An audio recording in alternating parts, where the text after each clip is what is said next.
লন্ডনে সব জায়গার সাথে আমরা সংযোগ স্থাপন করি জুমে, এবং একটাই রিকোয়েস্ট ছিল প্রধান, যে যা আছে এখানে ফ্রিজ করুন, আর কমাবেন না। ভবিষ্যতে যদি আমরা প্রমাণ করতে পারি যে আমরা ভালো করতে পেরেছি, আবার পূর্বের অবস্থা ফেরত যাবে, কিন্তু কমাবেন না।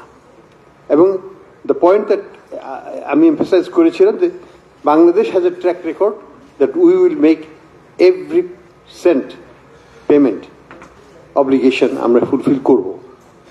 আমরা কোনোদিনও কোনো এরিয়াস রাখি নেই, রাখবো না। হ্যাঁ, এরিয়াস জমে গিয়েছিল at that point, $2.5 billion plus arrears ছিল।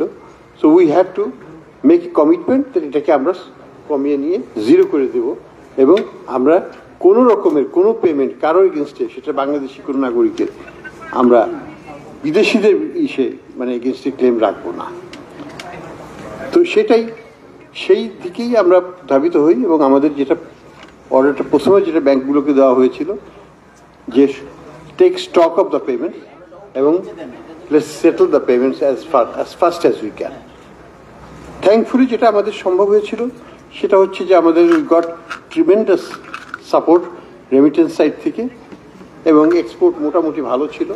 এই দুটোর সম্মিলিতভাবে আমরা যে অর্থটা পেয়েছি সেটাকে আমরা ব্যবহার করতে পেরেছি।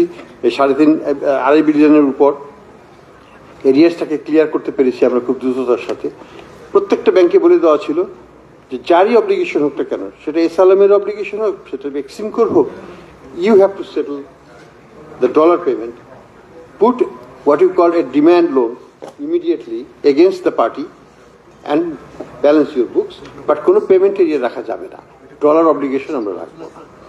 এবং এটা আমরা করতে পেরেছি, যে কারণে প্রত্যেকটা ফরেন করেসপন্ডেন্স ব্যাংক এখন বাংলাদেশের জন্য তাদের যে অ্যাক্সেস সেটাকে আবার আগের অবস্থায় নিয়ে গেছে, এবং কিছু কিছু ক্ষেত্রে তারা বাড়িয়েছে।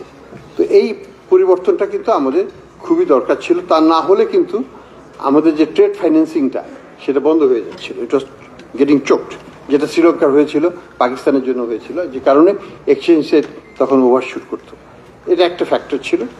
আমাদের দ্বিতীয় যে অবজেক্টিভটা ছিল সেটা ছিল যে যদি আমাকে মূল্যস্ফীতিকে সাপোর্ট দিতে হয়, প্রাইস স্টেবিলিটি যদি আনতে হয়, তাহলে আমাকে অবশ্যই এক্সচেঞ্জ রেটকে স্টেবিলাইজ করতে হবে। অ্যাট দ্য সেম টাইম এটাও ঠিক যে আই হ্যাড নো অপশন যে আমি রিজার্ভ ব্যবহার করে এক্সচেঞ্জ রেটকে সাপোর্ট দিতে পারবো।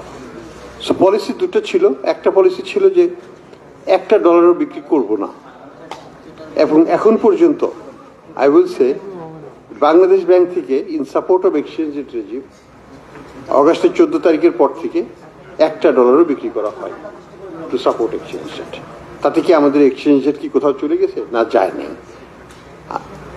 আমরা যেটা করেছি খুব প্রুডেন্টলি ব্যবহার করেছি, এবং অ্যাট দ্য সেম টাইম লিবার্টাইজও করে দিয়েছি। সবগুলো যেগুলো রেস্ট্রিকশন ছিল, এখানে মার্জিন রিকোয়ারমেন্ট ছিল, ইত্যাদি ছিল, আমরা বলেছি take it out, we don't want to discriminate anything, let the importers and the consumer make their choice and import it, dollar should be dollar.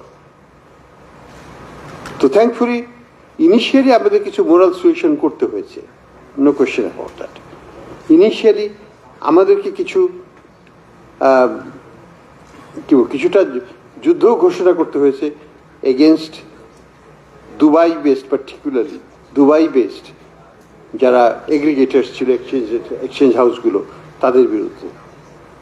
তাদেরকে আমরা সরাসরি বলেছি যে তোমাদের কাছ থেকে আমরা কিনবো না যদি তোমরা রেটে আমাদের লাইনে টো না করো। অর্থাৎ আমাদের তখনকার রেট ফিক্স করা ছিল 122, 122ই করতে হবে তোমাদেরকে, তা না হলে তোমাদের কাছ থেকে আমরা কিনবো না।